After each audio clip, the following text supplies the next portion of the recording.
Hello, everyone, and welcome to another Tower Babble podcast. As always, you didn't think I was going to do it. You thought I was going to do it. Welcome to another Tower Babble podcast. As always, I'm Julian Misch. I'm joined by Daniel D'Souza. What's up? And Jeremy Cozier on my right. Danny's also on your right. He's Virtually. all the way over there. Yeah. All the way on the side here with that. Look at that nice little grin he's got. Isn't that nice? It's nice.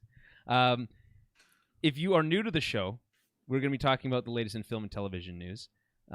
It's always very exciting, especially during COVID. There's just been so much news. We haven't known what to do with it. It's one of the few things to actually be excited about during Right. COVID.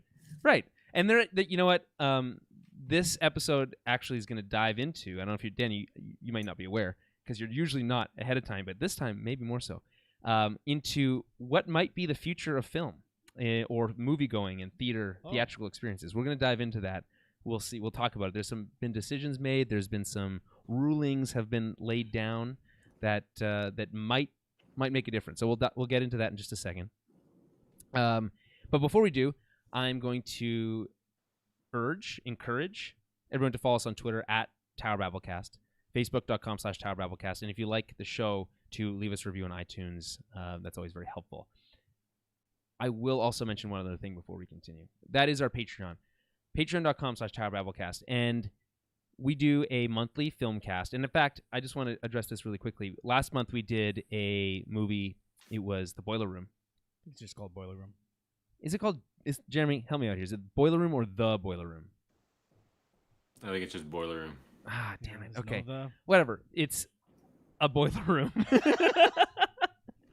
And me and Jeremy, we reviewed it. Jen, you were absent. Yep. For that, but it was good. And I thought the review was pretty good, maybe better than we've ever done before. It's hard to say. That being said, we had someone reach out on Twitter saying, "Hey, I'm not seeing your Boiler Room podcast on the feed." That's because it's not on the regular feed; it's only on the Patreon feed. Right. And for as little as $5 a month, you get access to that. This month, we're doing a little movie called The Prestige. We may or may not have. You guys fucking. We may or may not have rigged the number. The one time I wasn't there, yeah. you rigged. I knew you guys would do this kind of thing. And you know what I said? If you actually listen to what I said didn't do it. on the show, I said Daniel will never listen to this. We could do whatever we want, and I let the cat out of the bag, but only because it's already too late. You can't stop it. The train is out of the station. You know, the snowball has already started snowballing. Okay. You know, so. Yeah, that's not the best analogy. I guess all I would say to that is, I'm disappointed, but I'm not surprised in you guys. Right. Anyway, we wanted to watch The Prestige, so The Prestige was the next movie we decided. It felt apropos because there is a Christopher Nolan film Sure. getting ready to premiere. We are going to do our weekly, or I guess semi-weekly, Tenet check-in. Dan, could quickly come up with a good alliteration, like fun, like punny thing for Tenet check-in. Think of that. I'll come back to you. TCI. Well, that's not fun. Yeah. Well, no. You don't have to be TCI. It can be something fun for calling it that for that segment. Okay. Just come up with that. I'll come back to you. Think about I'll come back to you. Yeah, I'll do my best. Right. Jeremy, in the meantime, can you help us or help everyone describe why everyone should be excited for a Prestige film club? And it sounds like the film club is Prestige, but actually the movie we're reviewing is The Prestige. You know what I mean? I just think it's a pretty underrated movie, a Christopher Nolan movie you might not hear as much about. And when you look into it and you see all the actors that are involved, it's like, how could you not want to watch this movie? Who are we talking about? We're talking Christian Bale. Christian Bale. Batman. Hugh Jackman. Hugh Jackman? Wait. Hugh Jackman. I didn't know Hugh Jackman. I actually didn't know Hugh Jackman was in this movie. I You had did the not big know that. reaction last time. So, I don't remember that. And you forgot it conversation. again. Yeah. Okay. Yeah. It's like magic. Mm-hmm. Yeah. Ooh. Is that a pun? No, it was. Well, kind Kind of. of. I guess it was. Maybe it kind wasn't of a pun. intended. God damn it. Yeah. Dan doesn't actually like making puns, but when he does them, they're not bad. I don't know if you guys know that. Sometimes they just slip out, and it's unintentional. Here's the other thing. We're all slightly insane due to COVID. Our abilities to go to the movie just go to the movies. Something I cherish is been taken from us. Now. We actually can go to the movies right now, for the record.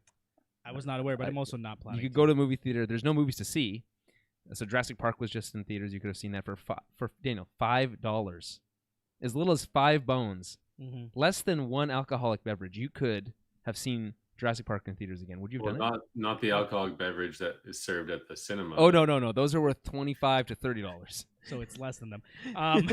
Yeah, well, that's what I said. For less than 1 alcoholic beverage, it's just it's standard price. I mean, I get that it is troublesome or annoying, but now it's just not the time for theaters. We just got to get used to that. No theaters. What if Tenet was in theaters? That's a tough choice, but honestly, I really don't know given the current environment. I don't think it's a smart thing to do. Fair enough. Well, speaking of Tenet, let's do our Tenet check-in, shall we? It's August 12th, 2020, and this might be the I don't know, 15th time we've done this. It feels like. The latest news is that Tenet's expecting to release internationally in 70 countries by the end of August. That would include Canada, by the way. Okay, that's us. Followed by Labor Day in the USA, which is like one weekend following. I've done this every time, I feel like.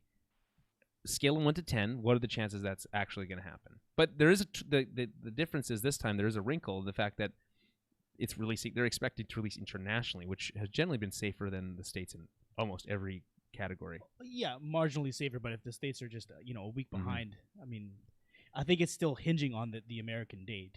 You think so? You think Labor Day is they're hoping for hit Labor Day? I would have to imagine that's how they make all their projections, right? Like the American domestic box office is what's really most important when it comes to these things, right? So you can't really operate without it. So I think they're kind of going to stagger it, and I'm amped to see the movie if it's possible to do so safely. But I think they're really basing that date off the American Labor Day. You have a crazy long beard hair sticking out from your chin, like from your cheek, all the way. It's this long. I swear to God, it's this long. It's a cheek. You can't see. You guys can't see it on camera. Snatch it up then. It's no, I know, but I had to mention it because it's. Like I look at him and it's like in profile to me every time I look over. So I had to mention it. It's fine. The rest of your view is quite trimmed. It's quite well trimmed. Well, thank you. Yeah. I don't know. I can't see it myself, so it's okay. We'll grab it later. I don't like this, Jeremy. Get me out of here. Okay, Jeremy, what do you think? Do you think Tenet's gonna hit end of August, Labor Day? In Europe? Europe, China, Canada. Yeah, I think it's definitely happening elsewhere than the States for sure. What are your thoughts on the fact that like Hollywood is obviously an American place? The industry in for Hollywood films is kind of generated and powered by American interests. The idea of releasing a blockbuster film like Tenet internationally first is although not entirely original, often international releases do happen first, but it's often with international films first. It's different. It feels different. This idea that, Americans will be spoiled by, and you have to know that spoilers will escape, right? They will be on the internet. And if let's say Tenet comes out end of August and then movie theaters in the States can't open for, 6 months, maybe, then what, right? Is it like the cat's out of the bag at that point? Tenet releasing in the States at that point is kind of a non-factor. We're almost in a situation where you get it to the audience that is available, and that's the. And I think the people who really want to see this movie and know of its significance, I think they're going to try their hardest to just wait it out and just avoid as much as they can, and then once we're in a place where you kind of just have to forget about it, but it's so impractical as an American audience to again, if it's in the 6 month example, but you're never going to be able to stay unspoiled for 6 months. But in a way, it's like a punishment almost that just has to happen. Like why everywhere else where they're doing what they need to do, let them experience this. And look at the actors that are in the film, look at the creators. They're not American. Half of them aren't American. That's true. So is Robert Pattinson even American? No. Yeah. Apparently, by the way, that this came out recently. Robert Pattinson had to sneak off the Tenet set to do the Batman screen test stuff audition, and then Christopher Nolan found out, and he was like, you had to do the Batman thing, didn't you? And could you imagine Christopher Nolan confronting you about something about Batman? I feel like that would be the most intimidating thing that could happen to you as like a prospect Batman actor. But it's also like they must have had a conversation too, Right. which Like wouldn't be prior, intimidating because you're listening to Christopher Nolan, who created the Dark Knight trilogy, and he's aged since then, more experienced since then, can look back on it. Like what sort of advice do you think he gave Pattinson? That's Don't what do the I'm voice. Don't do the voice. Tone it down. Yeah, find a different way. I like often. This seems a little cliche, but I think also you hear this a lot in Hollywood interviews when especially within like legacy stuff, like hey, old James Bond actor, what did you tell to young James Bond actor? It's always like, find your own thing, do your own thing, don't imitate. Right? Also, that's actor to actor kind of passing the torch here. Mm-hmm. It's two people who love this character in this world, and one has more experience with it than the other, and they already have a director-actor relationship. So I just think whatever's shared there is probably pretty cool. Yeah, I would. To be the fly on the wall there would be amazing, obviously. So speaking of Christopher Nolan and Batman, someone who would be associated with that kind of group of people would be Hans Zimmer, right? Sure. Yep. So Hans Zimmer was commissioned to do an extended Tadum. That was what it was called on the internet. I don't know what else to call it. Tadum theme for the Netflix movies. Obviously we're familiar with the Tadum thing that they do before every movie or every show, Netflix original, on their streaming service. In anticipation of Netflix movies coming to theaters, they went and said, who's the most expensive guy we could find to do? Yeah, it seems like a real irresponsible way to use your money. Because, like, honestly, well, it's really great if you're him. Tadum. Well, how much? How do you improve on that? How much is the paycheck for that, though? I honestly, it's more than any of us make in a year combined. Sure. For one 14-second, like logo sequence. It's 2 tones. Well, okay, to be fair, no, this is an extended version, so there's music ahead of it. There's other stuff, and then it ends with a Tadum. You didn't watch it ahead of time, did you? No, I haven't. Okay. So, yeah, it's 14 seconds or so, and it's like, it looks like you're coming through kind of like a rainbow bridge situation, What's the rainbow bridge from Thor called? Oh, shit. Okay. Daniel, Bifrost. This is what... The Bifrost. Thank you, Jeremy. This is what I rely on Daniel for this specific stuff. Daniel is usually pretty clutch. Yeah, yeah, and he didn't have it. So it looks like you're coming through a Bifrost in like a background, and there's like all the colors streaming, and you come over and like around, and then it ends in like a swooping N, like this N logo that they have, and then it ends with a ba-bum, but like a more like a theatrical ba-bum. Yeah, I mean, I get it. I mean, I guess you have to, Who cares about this? I brought it. What matters about Hans Zimmer here is that him and Junkie XL. Their music is gonna be in the Snyder Cut Justice League release. That's what matters. So is that what matters? Yes, because we haven't heard that. That was completely stripped, right? They went with what's his name from the Batman movies? Danny Elfman. Yeah, which is cool. It had a classic feel to it, which appeased older audiences, but it's just not as epic. Right. I mean, I went back and Jeremy, just for the record, because I bought a new center channel speaker. And if you allow me to nerd out for just a quick moment, the center channel is the most important speaker in your home theater setup. Daniel, again. I said allow me to nerd out for a second. Jeremy, what were you gonna say? What did you say? I said false, but I don't know actually. I've done the research.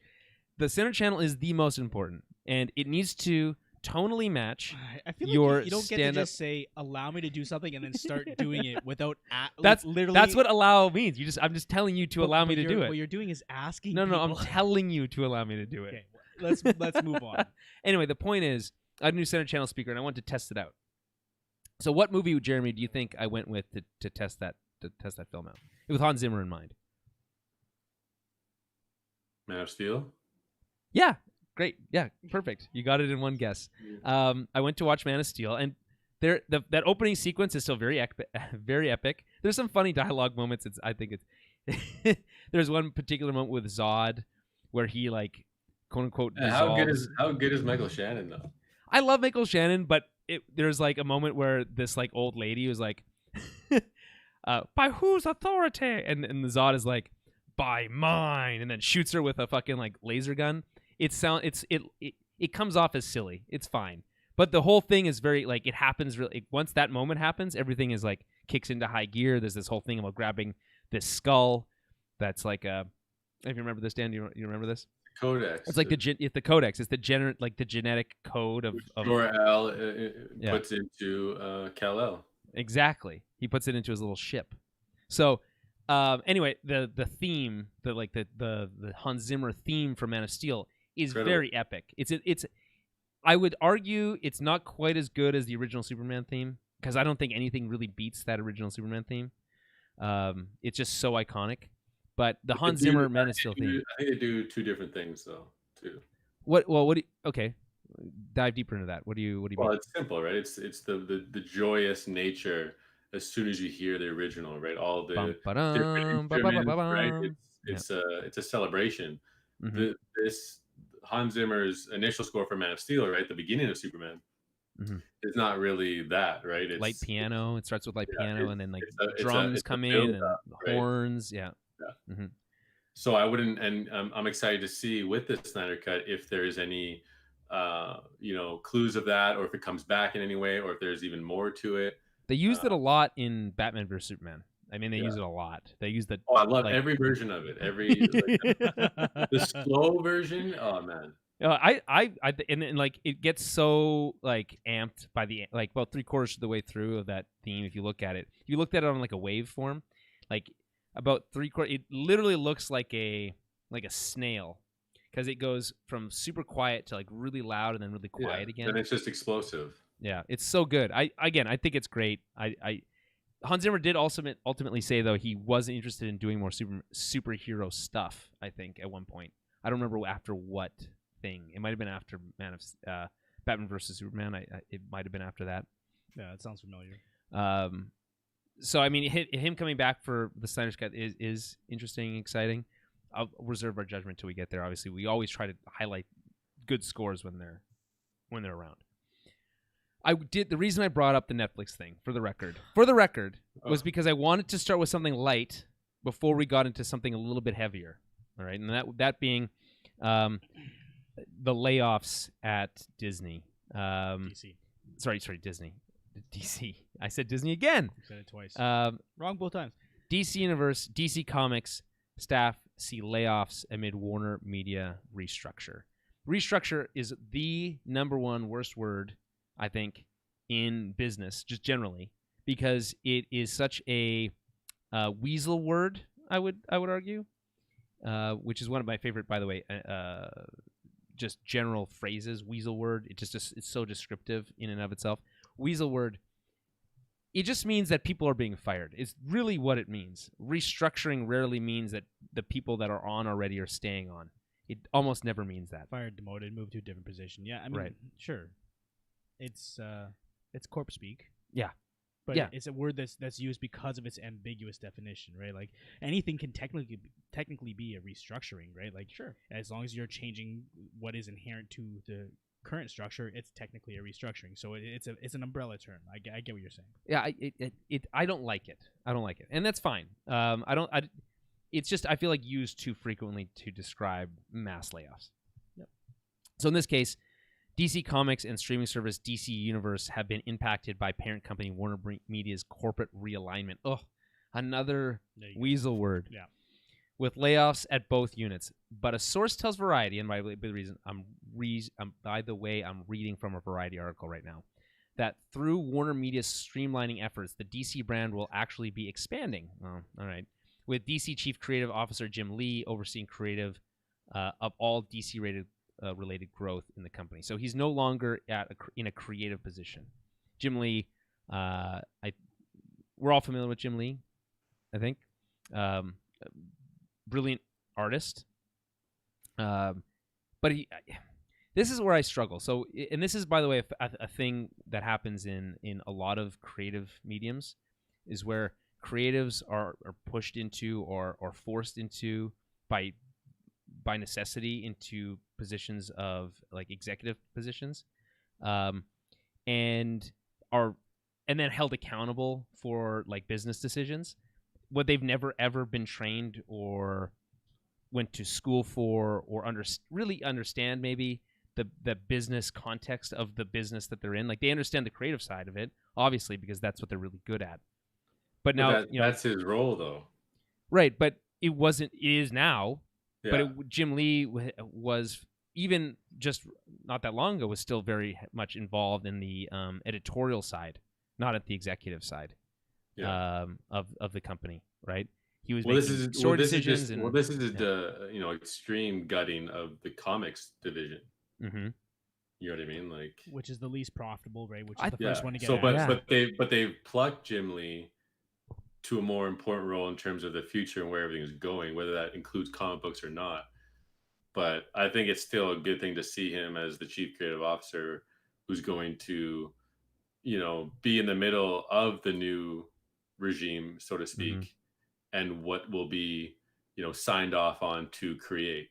By the way, was this not the same role that Jeff Johns was in not that long ago? Chief creative officer? Yeah. But we know, like, to sum that up quick, that was during a time where the higher ups weren't liking where Justice League, Batman, Superman were going, but they were already locked into Zack Snyder's vision and that whole thing. So during the middle of that, they tried to just kibosh that, bring Jeff Johns in, and they made all the decisions to go with Joss Whedon as the director and all that stuff. And that just didn't pan out. The movie completely bombed. And after that, they all got fired from there, right? And they brought in did Jeff? I don't remember. Did Jeff Johns get fired? Or did he leave to start his own? He just got. It's in his. It's his own company, but within the same like thing. He's working with them on his own terms. Yeah. Yeah, like a bit lower down though. He's not at the top deciding everything. But Jim Lee is going to be that guy now. I guess. He's more on the creative. He's more directly involved in the creative side. And obviously, again, a chief creative officer is, for the record, obviously a creative role. But when you put the word chief in front of it, it becomes a business role. It becomes a role where you're managing people rather than managing content. Right. That's a little antithetical to the creative aspect. And I hope the best for Jim Lee. I think Jim Lee is great. I've seen him now in several documentaries and in like behind the scenes stuff. He's basically top 5 legends in comic books. Yeah, probably. When all is said and done, obviously Stan Lee, Jack Kirby are up there like immediately, but Jim Lee's run of the X-Men like in the 80s, like that's iconic. Yeah, insane. Right? So I'll continue here. At DC Comics, editor-in-chief Bob Harris, editors Brian Cunningham and Mark Doyle, senior VP of Publishing Strategy and Support Services Hank Canales. I'm really bad with names. VP of Marketing Jonah Wieland and VP of Global Publishing Initiatives and Digital Strategy Bobby Chase have all exited as part of the restructuring. Exited. Again, another weasel word. DC Universe employees have also been significantly impacted by this personnel reduction. My understanding, and after doing a little more reading, is that DC Universe, and this is not unexpected, we knew this was going to come. DC Universe is being dissolved. It's not. It is not absorbed by the other HBO Max. That's still unclear. It's likely because that content has to go somewhere, and if it's going to go anywhere, it's going to go to HBO Max. Oh, there you go. Which I think we all agreed at one point. Yeah, was the best decision. There would have always have been redundancies in the fact that there's 2 streaming services, meaning that people were going to have to get let go at some point. No one wants that. Obviously, I don't want that, especially now. It feels worse when there is no other work to go find. It's hard enough as it is. So that sucks. In this case, we're talking about executives. They're going to be fine, right? It's the people under them and who are going to be losing their jobs that's the worst one. A DC spokesperson declined to comment on the layoffs.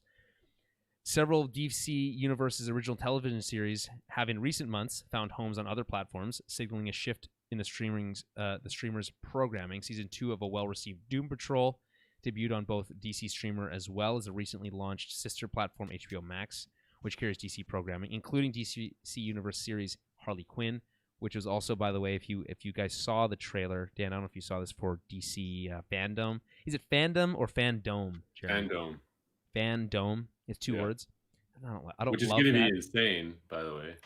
It just feels really worse to do that after this. Would you agree? Oh, yeah. I would even think about that, actually, yeah. Because this is still, it's just so unclear, like, where do we go from here? Where do those divisions go from here? What is comic books now? Because it just seems like they're just trying to shift over to just a new digital, way to divvy this stuff out, which is obviously going to be digital, right? When you look at the video game space with Microsoft and Sony, right? Yeah. In terms of Game Pass and like a subscription and all that stuff, I think they're just trying to get all that ready. So they want. I guess I think we've all seen this.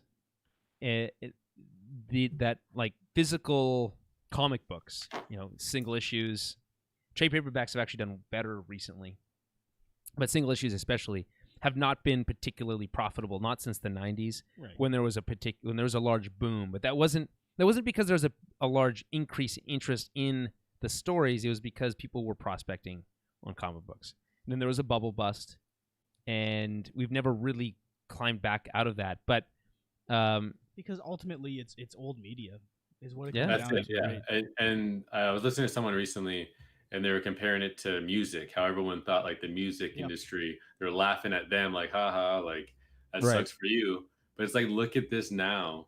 Like that's the same thing happening in theaters. Yeah, it's just insane. You So just got to pivot. That's all it is. The business has to adapt. So, and I think we're seeing with comic books, especially these characters have transcended the physical medium of comic books, the books themselves, into multimedia. So things like video games. Dan, you've been playing the Avengers beta. The beta. That's right. I'm just trying to think. What's the name of the game? It's just called Avengers. I think so. Yeah. Square I think Enix. it's just like Marvel's Avengers, or right? something. Yeah. So you've been playing that. So again, these characters live on. I mean, obviously the MCU is more popular, arguably more popular than the comics ever were. Yeah. It's transcended the zeitgeist for sure. in a way that I don't know, like Everyone knows. proportionately, I don't know. Everyone talks You're about Iron probably Man and the MCU, Yeah, and the nobody next Marvel talked movie about coming Iron Man out. before. right. Iron Man was obscure. He's now one of the most popular characters, and it's because of the movies. People can't get enough of RDJ. Like even all the new there is incarnations that. are based off him. Yeah. That's undeniable, but I think a large part of that is also Brian Michael Bendis' run on Iron Man. Yeah, maybe. I think that helps. That's an inspiration. But I'm saying that was Kevin Feige's job as chief creative officer is to find extract all the good parts and, Right. and make a cohesive universe. and no one's discounting the stories themselves. What we're saying is that the books are not As the appealing future. to They're not the future. They're not as appealing to a younger audience for some And- reason because and of tech. Basically. Well, it's like they do digital comics. I would argue they're overpriced. But with the but subscription also- where it's bundled in with an HBO Max or whatever. Right, exactly. And DC then you Comics get was doing that. DC Universe was doing that. They had comic books, an aspect of comic book subscription in DC and DC Universe. I don't know if HBO Max will do that. I would be surprised, but maybe one day. You have to. Here's the thing. You can't kill the golden goose, which is, one of the. It means two things. It means that the golden goose will always produce golden eggs, so you'll always be fine, right? In reality, there's no such thing, right? So, if the golden goose was the ideas coming from the comics world, right? The stories themselves, right? The creatives. Right. You need that fuel to create the next generation of Kevin Feige's. Because if you don't have that, then where are you? I think a lot of people would make the argument that the next generation of that type of storytelling exists in the MCU. It's in people writing screenplays and TV shows, right? And that's just the next evolution of that superhero So genre. if you're in the comic book world today, if you're writing comic books, do you think? And it's hard. I'm trying to like put myself in their shoes. I'm an artist. I'm a writer. I'm a colorist. I'm whatever. Am I seeing the writing on the wall? Am I seeing that this medium is dying and I should be pivoting like as a professional colorist? What do I do? Right? That's obviously beyond our scope in our ability to answer that question, but I think we can speculate a little bit. Dan, if you were a colorist, what would you put yourself in that shoes? With you, obviously it's hard to say, but yeah, I mean, I really don't have a lot of context for that, but I mean, I'm just using colors as an example. It could be any role in the comic book world. You follow your bliss, right? That's what we all should be doing. Is regardless of whether it pays or not, you should be doing what you want to do. And if that's coloring comic books, then that's what it is. Yeah, but and that's easy to say when that's not your career, and that your career is in jeopardy. One thing, a bright side to this is that things like Patreon, crowdfunding has allowed for creatives to go off and create their own stories, their own stuff outside of the like structured DC Marvel universe, right? And create their own stories that are completely separate out of those things. And by the way, some artists and some creatives have done that way well beyond that. And Brian Michael Bendis is probably a good example of that also.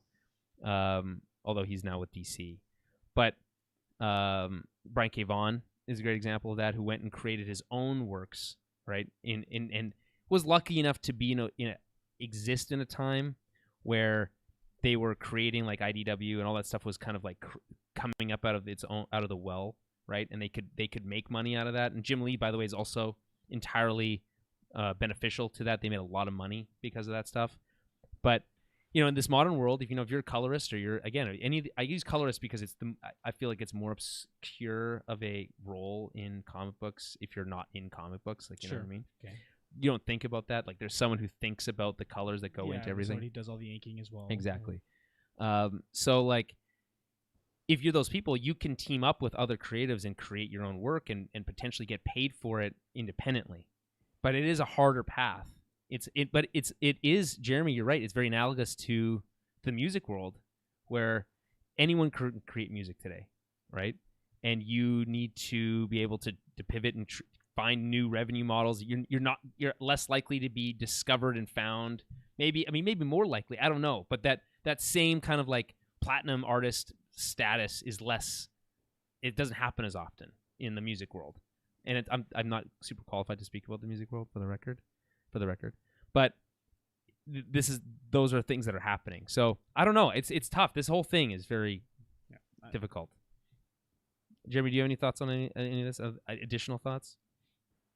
No, not really.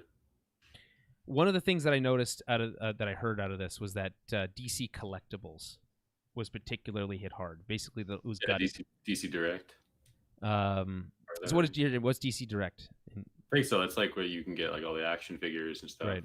Customizable ones. Do you guys think that that's a mistake?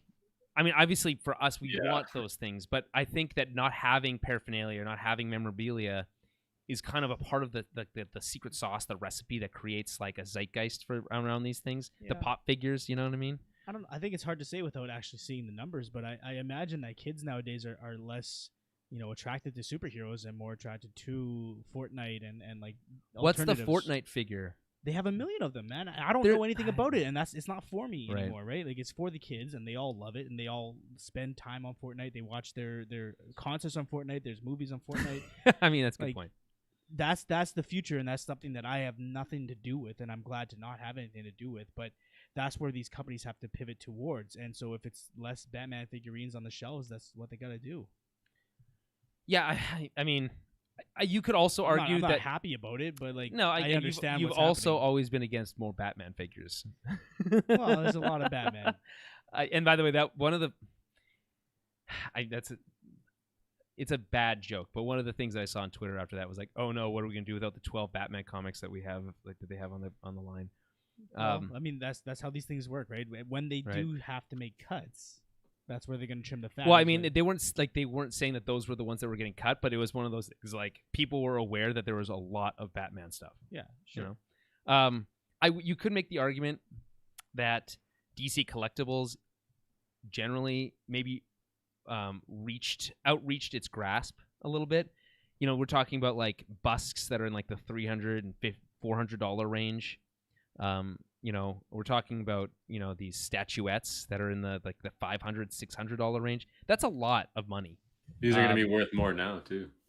Yeah, I guess so. But like, how many of those were even being sold? You know, like I get it's a beautiful work of art. Like some of those statuettes are gorgeous, like absolutely stunning in their work. There are plenty of rich people in the world that collect art of any sort, Sure. and there's plenty of rich people that have nerdy tendencies, if we want to use that type of Nomenclature. terminology. Yeah.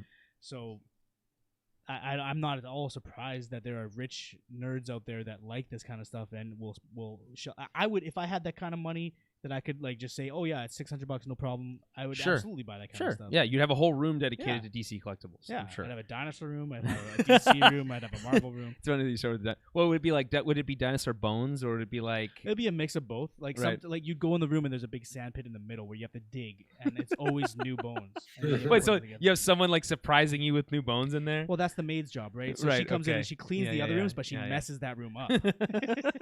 He or she. That's should actually say. God damn it! Oh, Dan, you sexist.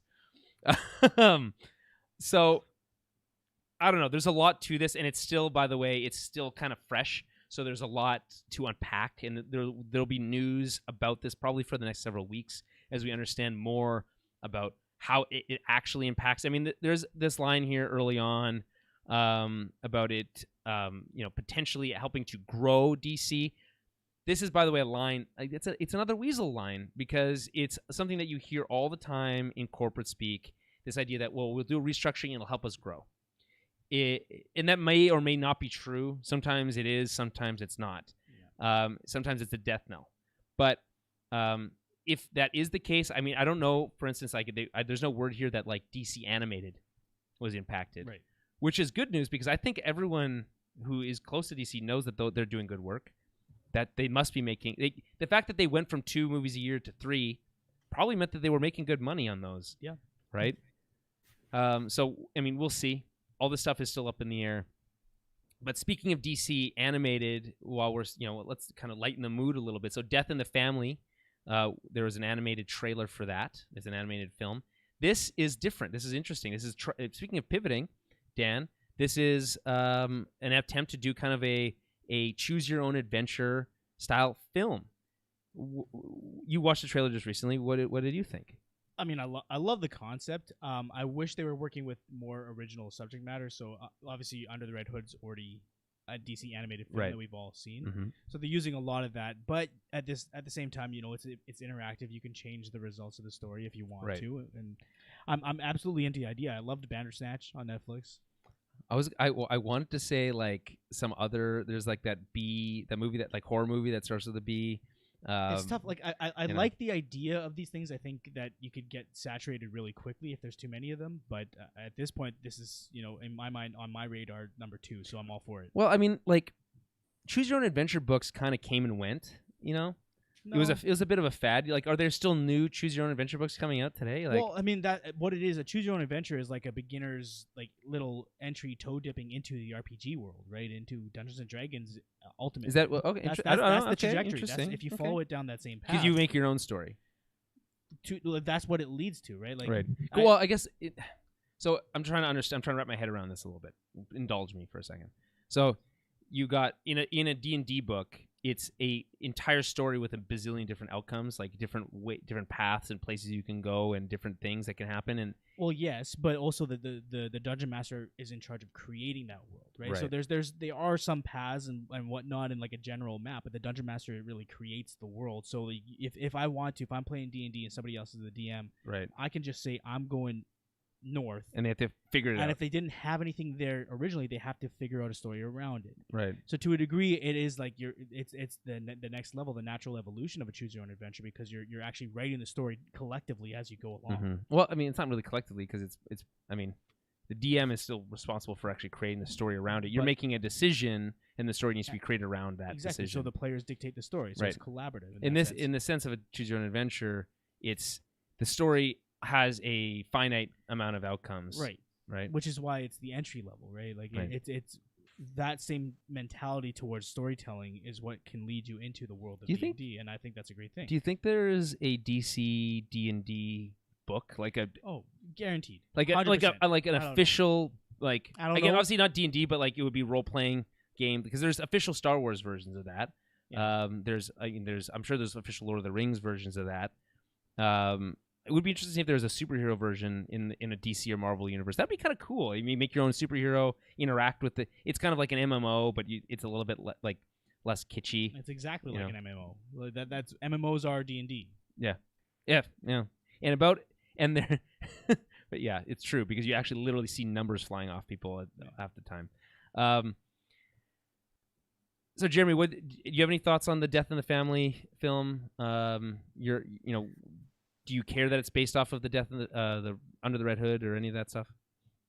Yeah, I find it a little odd, like how we have Under the Red Hood, which is such a legendary. Probably, Yeah, I think it was our favorite, right? Or I second, think one or so, yeah. two. I don't. When we did our rankings, it was definitely up there. It was one or in two. first or second. Yeah. Yeah. hmm It was Just League Doom and Under the I Red think Hood. Under the Red Hood might have been my favorite one. I don't Yeah. know if Doom took the first. Doom is No, good. it but, was Red Hood and Crisis on Two Earths with the number 1 and 2. Oh, okay. yeah. Right. Sorry, yeah.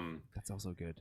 But I mean, an iconic storyline, A Death in the Family, and it is cool too because back when that comic was releasing monthly or whatever, Mhm. you could vote, you could call in, and you the original Death Yeah, in the Family. That's There were right. you got to and that's how- choose, and it was overwhelmingly, yeah. to kill Jason Todd. kill Jason Todd, yeah, kill Mhm. Robin. So I like how they're using this huge story to bring that same idea in, but then they can spice it up and have different variations and outcomes. If he doesn't die, what happens, right? So the what if scenarios playing out of this animated movie is kind of cool. Yeah, and I guess I suppose it's the most efficient way to, if you are going to, I'm going to use the analogy again, dip your toe into the waters of this kind of thing. It's a pretty At least use good analogy. something that you have existing footage of, right? So Yeah. like half your work's done for you already. You have to fill in the blanks for if people choose a different path, but you have your one linear story already there. And it's the same exact look as Under the Red Hood, right? Like the same Yeah. aesthetic. It's the same. It's the same artists, same Well, that is actors. kind of cool how yeah. that's going to be fleshed out more and celebrated to a certain degree. And it'd be cool if they Yeah. can see the database of who chooses what. You know what I mean? See, Right. Well, they they'll can have measure that that. data, yeah. And I don't know if they'll release it or not. If they'll do anything. Will they with have it. that data? I mean, like, I don't know. I don't know how it works. I've never had. Where's it coming out on? I don't know. It's Well, not if you clear to did- me. Like, Well, if you did it on Dan, you said you did that on a Netflix show. yeah, Bandersnatch, yeah. they have Yeah, that but data. you're signed into that while you're Mhm. Right, viewing it, and they right. can. But I guess- DC Universe is basically dead. So I mean, if it was DC Universe, that you would be able to do that. If it was a kind of like a Blu-ray situation where you could do this on Blu-ray, this was something that they like created when Blu-rays came out. There was a lot of like kind of like superfluous content that you could do like there's like little bubbles that would pop up where you're like watching a movie Yeah. telling you about like little informations and stuff. It was never interesting. It was just always like, here's what you could do, and it was never really fully used because physical media is dying, but also it just always felt like kind of like pop-up video on MTV, So this could be done with physical media on Blu-ray today. That exact, because there's enough content there, and you have the tools, whether like through the Yeah. remote, they're usually universal, so you can do those things. But it would be better if it was done on like a streaming service, I think, because then you can, as DC, you understand like, okay, what are the stories that you really get to understand what people want. Maybe too well. Yeah. Yeah, I don't know if they those- want them to know that you take information. a very heavy, couple grains of salt with those numbers. Mm-hmm. Anyways. Well, ultimately, I would want to see every possible outcome. I would go back and rewatch that movie Well, yeah, to most see pe- every it's one. It's a video game at that point. You want to complete it. Okay, let's move on. Jeremy, there was a Snyder Cut moment where we saw the like a clip where we saw the Superman in his black costume, right, yeah. and Alfred was there. It's very short. Yeah, It's like it's a clip we've seen on the bonus features of the like deleted scenes on the Blu-ray. okay, It's exact same thing, and Zack Snyder reveals during some sort of fan stream he just had 4 seconds of this just to show off, hmm very quick. But it's a he mentioned on set like they wouldn't allow him to have the black suit for the filming right, of the scene, so he intentionally like lit it in a certain way so and he could had a physically certain change it. cost. Yeah, so he could edit it in post. So Interesting. here you're seeing a quick edit in post of what it's gonna look like, and it's just Mm, giving everyone like officially like he's gonna be wearing the black suit for the majority of his screen time here, I guess. right. Okay. We also saw more recently, a quick standard definition image of a finished Steppenwolf. I Or didn't see that. Steppenwolf. I didn't see that. Yeah, so it's exactly how the concept art. I don't know if you've ever seen that, where he's like very spiky. Mm, So it has that whole look to it. okay. A lot more menacing than the Joss Whedon cut. Yeah, and I don't want to blame Joss Whedon for that version because like obviously the CG was rushed for that and it looks and feels rushed. Um, Given more time, it might have looked good. Been fine from a CG standpoint. From a story standpoint, maybe not so much. Who knows? Well, yeah, I mean, the voice actor, he came out and said that it wasn't the movie that mhm. he shot. This is not the character that he intended to portray on screen or whatever. So, Hmm. like, even he's Seems like saying, it seems like every actor is saying that in this yeah, case. Um, so the other thing, and we mentioned this briefly, but DC fandom, I don't like. It doesn't really roll off the tongue. It's What is this? it's a digital Comic digital Con. convention, Yeah, it's a digital Comic Con for DC stuff only. It's and 24 hours, that's which why is weird. dome is in the word just to explain exactly Yeah. the type of feel they're going for. Yeah, yeah. Right. And you just kind of navigate virtually through whatever device you're on. So they're treating it exactly like it would be a convention with time slots and Yeah. stuff like that. It's weird. It's You- 24 hours long, which is strange because it's like, I guess it's global that way. You can kind of like have anyone tune in at So any something time. you And access apparently virtually though. it's Yes. it's like a game. Like you might find something earlier than somebody else or see an Easter egg or get led down a different path. Hmm. Like so they're trying to really emphasize the convention feel, which has obviously been absent for a long time. Yeah, but there's still going to be panels and there's going to be like that kind of I stuff. hope you Oh, get the to list meet of mine. people that's gonna be there is nuts. Yeah, it's crazy. I mean, like obviously, like if you look at the trailer, like there's a lot of like hints at things that are to come. Again, Harley Quinn is one of the first things that come up on like these like big TV monitor, fake CG TV monitors that come as you fly through, which is interesting because that's a show that people are wondering if there's even going to be a third season. I would anticipate there will be because of there's been a really strong positive reaction to that show. But we're going to learn a lot, I think. Again, it does feel a little gross to do this like so soon after a massive layoff. But it was already scheduled like a long time in advance. Right. So Very long time. why not hold on to your layoffs until after this event? I think don't know it's I think like there's PR moves where like something negative happens and you try to spin it positive or vice versa, right? Like Well, yeah, it's true. they always, and then you kind of forget about it and they can kind of re-engage you in a different way and set up new expectations. Mm-hmm. So Dan, you've been playing the Avengers, Marvel's Avengers beta. The game's gonna be out right away. I played it for an evening. Right. The beta is only available on the weekends, and it's been played, is what I'm saying. Yeah. It's out there in the Yeah, world. There's a lot of content. You can YouTube all this stuff. I've watched a couple of stuff. I watched like the opening sequence and a little bit on YouTube. And that might, by the way, that might be the only way I interact with that game. But I use that as an example, or just kind of springboard, because speaking of superhero video games, Rocksteady, who we all know, made all the Batman games, the famous ones, anyway, the Arkham games, and well, all but one. Well, they're all Arkham good. Origins. Origins is good in its own Yeah, way. it is. It's fine. It's just not made by Rocksteady. Anyway, we finally, after how many years, Jeremy? How many years has it been since 5? It's been 5 years.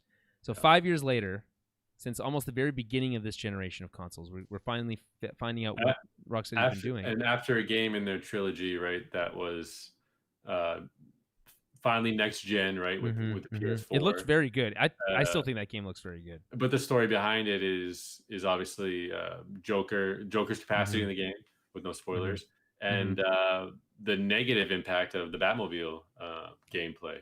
Yeah, that's kind of hanging over them. I think that game, despite the Batmobile stuff, is still pretty good.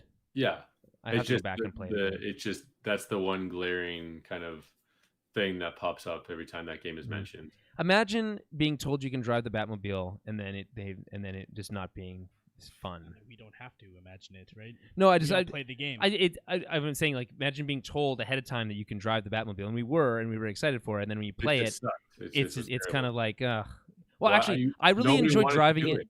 I enjoyed driving it when I wasn't in tank mode. Like, I liked driving around Gotham and like shooting out of that was fun. But I thought that was cool. Once you're locked into story elements where you're going through buildings and you got to torpedo that and latch onto this, it's a puzzle game at that point, and you're in a vehicle. Well, I mean, those have always kind of been, the puzzle elements have been in those games for a while, but it's not fun when you're using a Batmobile. You're basically trapped in a box when you have all of Gotham and you're used to swinging around, gliding around. I agree. Yeah. Anyway, the point being here, it's awesome that we get to we're seeing what their next game is, which is a Suicide Squad game, which we all, I think, has been rumored for years, like almost literally since Arkham Origins, like which was teased in it, right at the end, right? You have Amanda Waller. They teased it, yeah. And so just a quick note to the Montreal studio, they're making another Batman game. Yeah, Montreal. Montreal, which is going to be heavily influenced by the Court of Owls. So I'm excited. Is that confirmed, or is that still rumored at this point?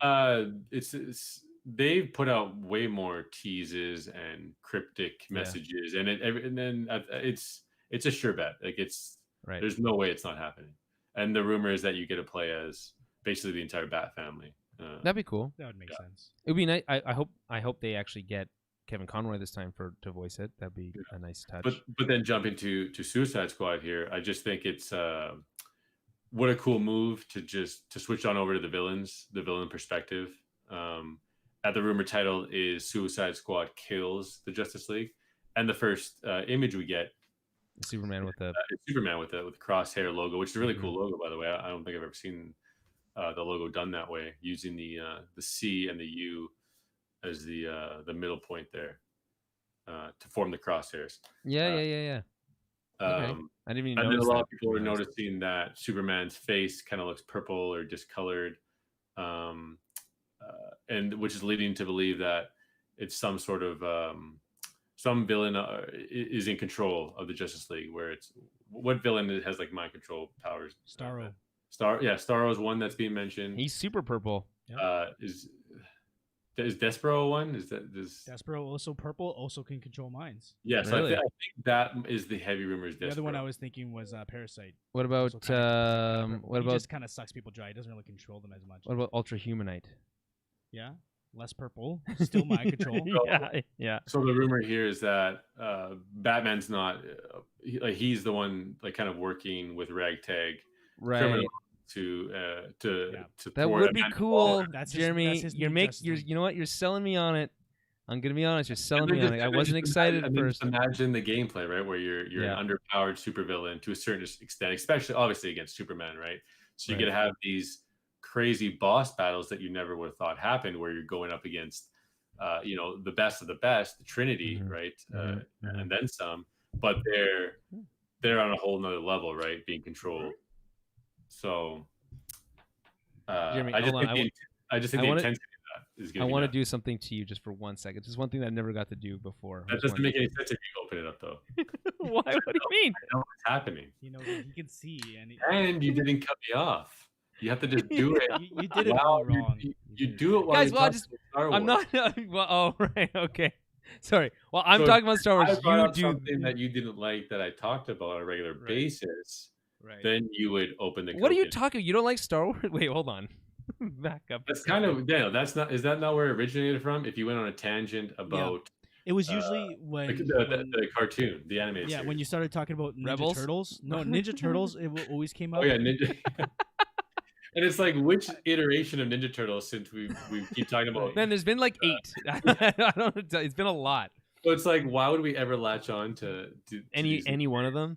I don't know, because you guys like the characters. I don't. We liked them when we were kids, and they're Well, the Star Wars series panned out, right? Because you got the last season. Because we got the Last Jedi. If that's what you're gonna say. No, well, yeah. to the next story. I feel like we've done 2 stories so far. Yeah, we haven't done too much. I mean, Dan, do you have any thoughts on like the idea of a suicide? Before we move on, I just want to get your Yes, thoughts on I'm very excited to hear what Suicide Daniel Squad. is going to say about this. Yeah, Suicide Squad game by Rocksteady. I mean, And I'm also, all for it, but from it a depends series on the that you roster. platinumed every game, right? These Who, are me? Who I? Yeah. Oh, well, yeah. I mean, thanks for asking, but yeah, Who no, me? No, I wasn't gonna bring it up, Jeremy, but since you asked, yes, no, I have platinumed all the Arkham games. twice over. including Origins too. I did do it twice over. Thank you, Jeremy. Origins though too. Origins only once. Okay. It's not on. But- It's not on the. It's not on the. collection. But Yeah, it's So true. you The platinum the PS4 first as well. time with the disc, and then you platinum the second time with the collections edition, which is technically a different game. I mean, And think- technically. so Oh, it is. It's the graphics are pretty ramped up. Like, have you seen the comparison videos of Arkham Asylum PS3 versus Arkham Asylum PS4? It's Yeah. I drastic. haven't, and I honestly, I would love to go back. I Well, just if you there's have to so go much, back, there's you so much to watch. If You know? if you do go back, you have to do the Return to Arkham collection rather than you absolutely have to. yeah. I didn't realize that. But Okay. we actually have to go back to know. the PS3 to platinum it to catch up to Dan. And Right? then- Yeah. That I've done that. I did that with the Uncharted games, but I'm not excited to do that again. The point being here is that I was interested to hear Daniel's take on Oh yeah, yeah. the Well, we had to set- Suicide we had to set Squad it up. We game. had to set it up. Oh, I mean, I guess I'll probably platinum it, right? Like, Yeah, that's not okay. Well, I guess we are moving no, on. I'm into it. It really depends on the roster. Harley Quinn's gonna be in there. I don't know what to tell you. Yeah, that's fine. Harley Quinn's great. Deadshot. The Deathstroke. Rocksteady games, they're so satisfying to play. The Arkham games specifically, like I think I'm playing Ghost of Tsushima right now. Similar. It has a similar feel. fight style, and it is a very satisfying gameplay. Mhm. But at the same time, it can't compare to Batman. The way those games played was just on a different level. So if they can do that with Suicide Squad and make it feel unique, I'm all for it. Absolutely. Okay. Yeah. Fair. Me too. I second that. And I think of the challenge things, whatever, right? How the Challenge rooms, yeah. Challenge Right. the joke or the Riddler challenges. I think Yeah. they're called. Mm-hmm. and then you think of Well, that. challenges are a different thing. You think of that. You think of the boss battles, right? With Mr. Freeze being one That's of the. That's a the very awesome- good one. Is that from So- Origins? Or is that It might City? be. That's That's City. City. No, it's Okay. City. Yeah. Okay. So just thinking that, but the flip side of that, where you got to fight the Flash as Yeah. Deadshot or something, it's so cool to think about what they could potentially come up with and how these interactions take place. I think that's the thing. It depends on. That's why I said it depends on the roster. It depends on how many playable characters there are. It's gonna be lots. And it has to feel unique. And Julian, you brought up the Marvels game. You're right. This isn't really a games podcast, but the only comment I would make is that the characters really don't feel unique when you play as them. They all have a long distance attack. They So, all have like, a everybody, slight you know, and hard attack. Square, triangle, or your light and hard attacks. Right. Yeah, you have. Also, circle, that's a dodge. game that is kind of in this new realm of game As platform. service. Yeah, game as service. Yeah. Mm-hmm. But I'm like, So it doesn't feel like it's very. It doesn't have a lot of depth from what I can see thus far, and it's still a beta. So I'm hoping that in my mind, when I'm playing, there's somebody on their side just watching me play the entire time and figuring it out. Yeah, I think all the the way majority through the of the effort went into just constructing the look of it, the animations, the is cinematic great. ending, like all that is Yeah. great. It just seems, from what I've gathered from watching, just like very on rails. Move forward, do this, and then switch to the next character. But at games as a service, I can Mhm. see as the roster builds up and new arenas pop up or new challenges pop up. And you can like mix and match characters and stuff Yeah, like that. and then in the multiplayer, right? Then it can be like a new version That's the of thing. Ultimate Alliance, but more of an action Yeah. arena Mhm. thing. The concept makes sense, but if the characters aren't distinct enough, what's the point of mixing and matching? So to right? pull it back to the Suicide Squad game, I anticipate it'll be a lot closer to what they did with Arkham Knight, which is tell a concise story. There is an open world aspect to it, and honestly, I would be okay if they honestly went away from the open world concept altogether and went with like kind of a streamlined story kind of feel to it. Well, that's Asylum. Right. Well, you do the Asylum route, but now you're using multiple characters, multiple locations.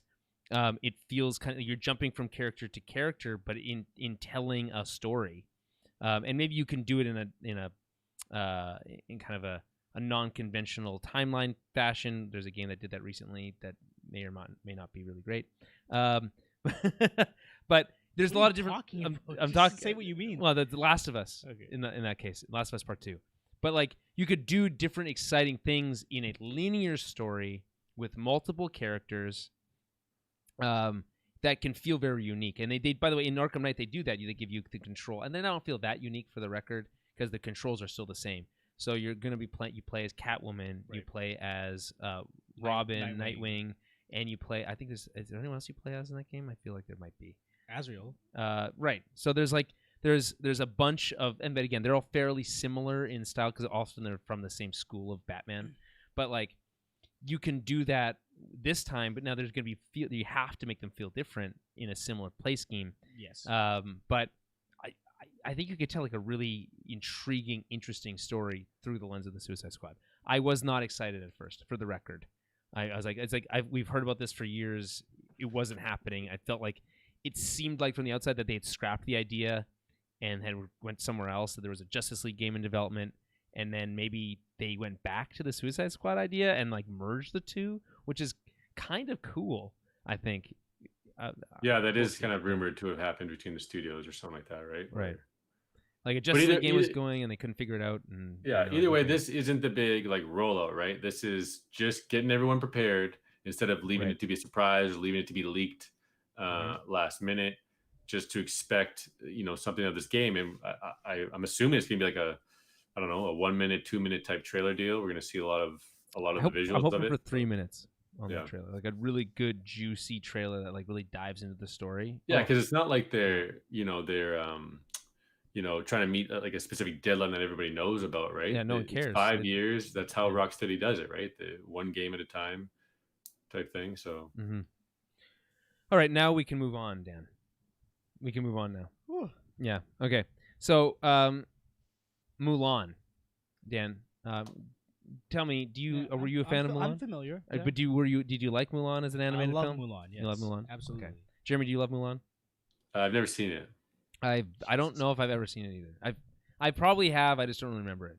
I'm sorry. But I'm excited to see this one. So this version of Mulan, you guys haven't seen the animated version of Mulan with Eddie Murphy as Mushu? Well, I didn't have. First, I didn't know have that all the VHSs. I sure did. So yeah, you had to buy them or rent them all, I guess, back in the days to view them all. But I guess. Yeah, no, there was no streaming back then. Well, it's just like, what am I going to choose, Mulan or Chucky or something? It's like I'm going to go with Chucky probably. I guess, but you had sisters. Like part of the reason that I've seen so many movies. Wait, did you say Chucky, like the film, like with the murderous doll? Yes, the horror film. Wait, those are the two options? I'll just give you an example. Like if I'm walking down the aisles of Blockbuster or Rogers Video, right. Or Jumbo Rogers Video. Oh man, Rogers and Video. I see Mulan or like something more up my alley. Yeah, I'd probably pick that. Maybe a Power Rangers movie. Fair enough.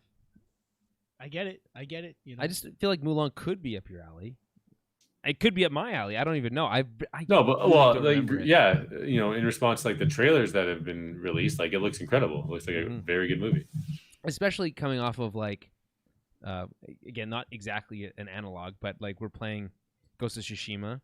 There is it's similar time frame. Well, it's the Mongols attacking, is what it is. So there's similarities is what I'm getting at. Actually, no. In Mulan, it's the Huns, I think. Yeah, but whatever. It's a video game and a movie. It's not like they planned it or anything. It's just it's worlds that are cool to explore.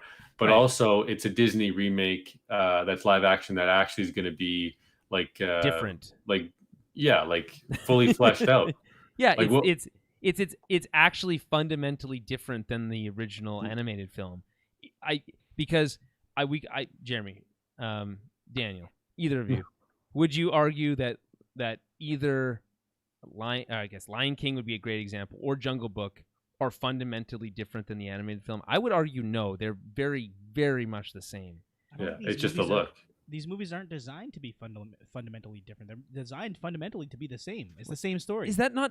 I feel like They're not made for you. Ah, man, We've that's had this conversation a crazy. million times. I know, but it's just crazy It's just to it's the retell the exact same story in the same way. It seems crazy. For the record, all of these stories, the story of Mulan, Right. the story of Hercules, the story of Snow White, Sure. Cinderella, they're all stories that have been told for hundreds of years. Sure.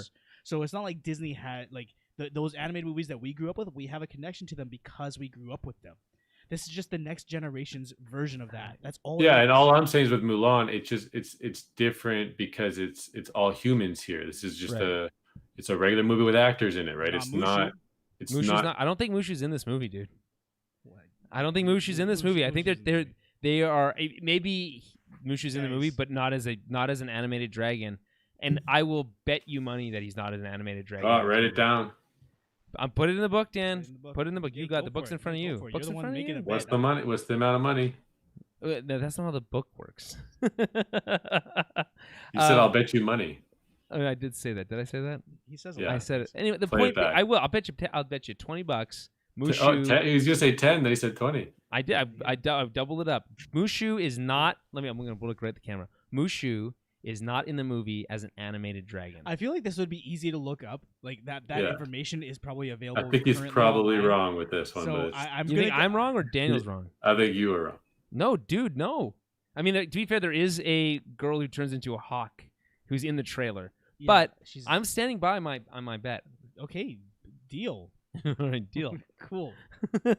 Anyway, the reason we're talking about Mulan, and we've had this conversation before, and I'm excited about Mulan as one of the few Marvel, damn it, Disney Oh. Disney animated remakes that CG remakes that I think are interesting. And this one's not even CG; it's just like you said, people who are acting. What a novel idea! It's coming to Disney Plus.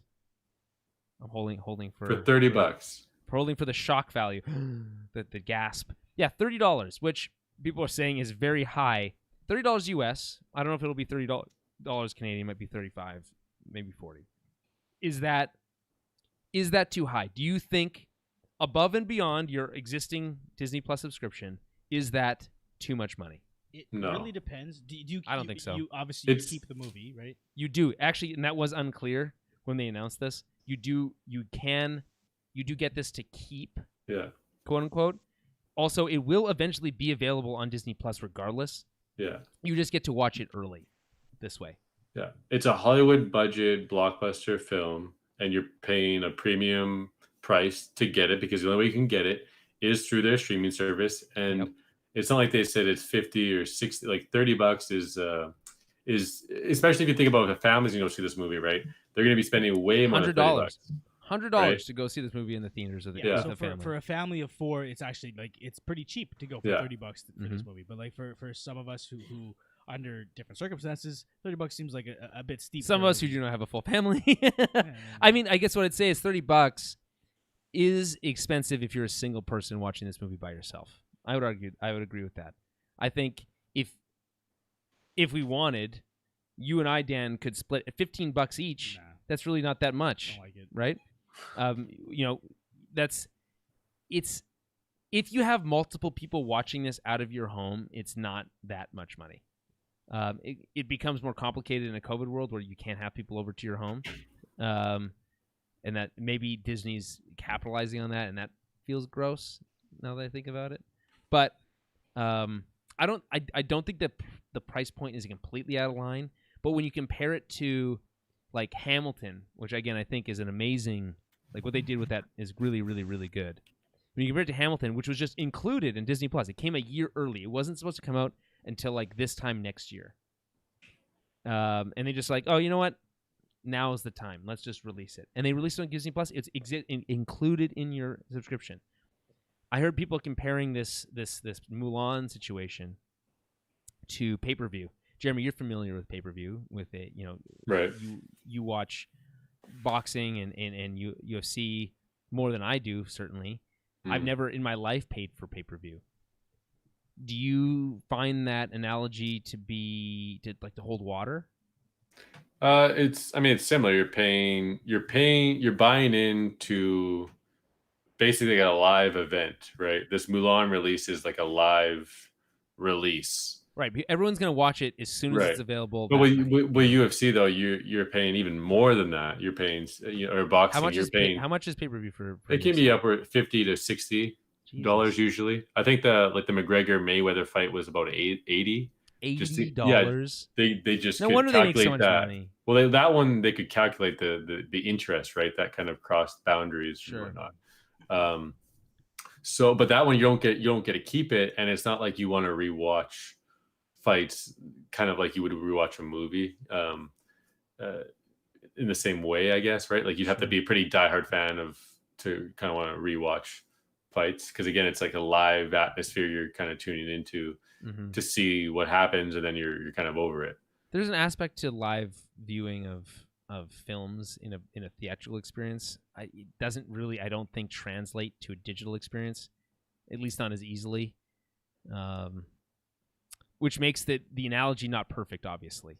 But I think part of that analogy is that it's included as a like it's above and beyond your Disney Plus experience, Right. And which it was planned. It was planned for that. It was planned to be this blockbuster. And that in the back in the day when you had cable, pay-per-view was above and beyond your cable subscription. So it's not completely unheard of. I'm interested to see how this will go. The question really is, and I'll pose it to Dan and you, Jeremy, is how does something like this movie that by the way Disney anticipated to be quite a large box office return for them, how does this action change or reflect upon modern cinema in a theatrical experience? Whoever wants to go first, I don't know. Well, I think we have to see what the numbers are. If this is just wildly successful to where they can compare it to a box office release, which I don't know if it's, I don't know. I just can't. I just feel like this would have been $1 billion. It would have been one of their $1 billion, right? Just like Lion King. Do you think Mulan would have been $1 billion? I don't really, know. It's difficult to say, but I think Jeremy's right. Like this is, to a degree, it's kind of an experiment. Like let's see if the $30 price point works for a movie of this stature, right? And then that will dictate the budgets for future releases.